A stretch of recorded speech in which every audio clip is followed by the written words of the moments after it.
The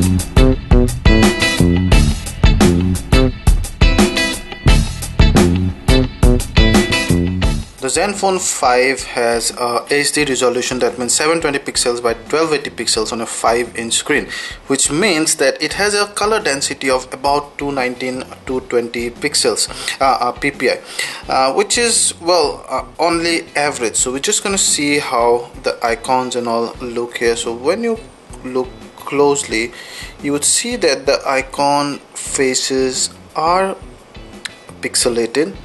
There you see Play Store, you can see the S, all the Z ends and stuff.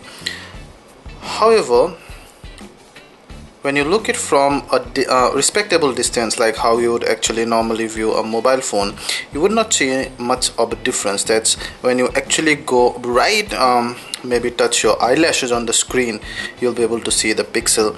The screen does well.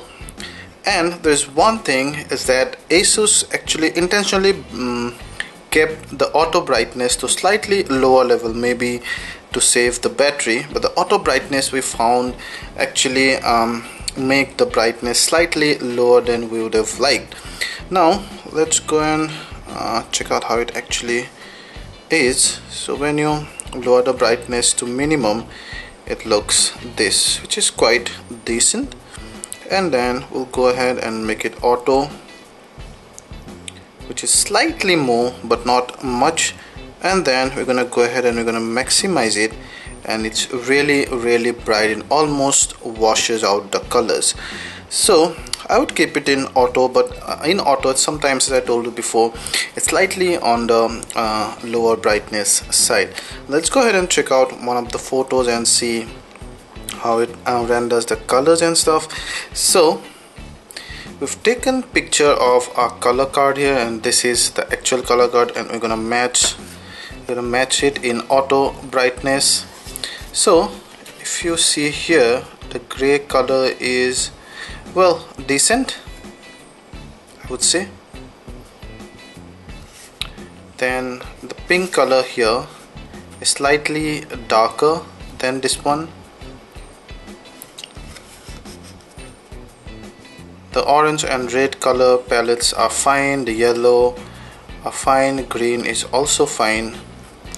So what we're seeing is this color palette and this color palette, there is slight difference, and it actually places these two color palettes much closer here than they both actually are.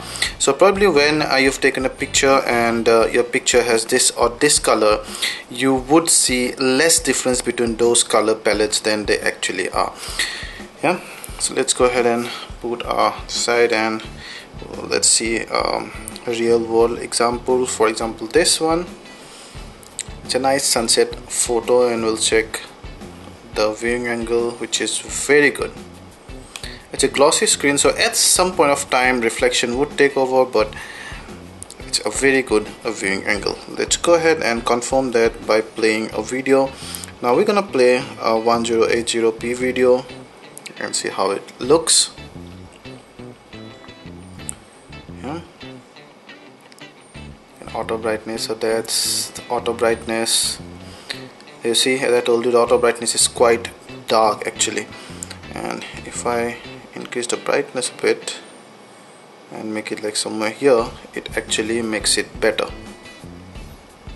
So the blacks are very dark, very nice, and even on the video the viewing angles are just perfect. We love the viewing angle here, but at some angle there you see, at this angle slightly it discolors, but apart from that, no discoloration here, no discoloration here. From some angle no discoloration here also, but from here somehow the viewing angle is not good. But there is no fuzziness as such, and we like the shines, the color renditions, they are more towards natural, apart from one or two color palettes that I showed you before with the color card example. But overall it's very pleasant. So despite of having an HD resolution on a relatively big screen, the Zenfone 5 has quite a bright and crisp screen, although not the sharpest.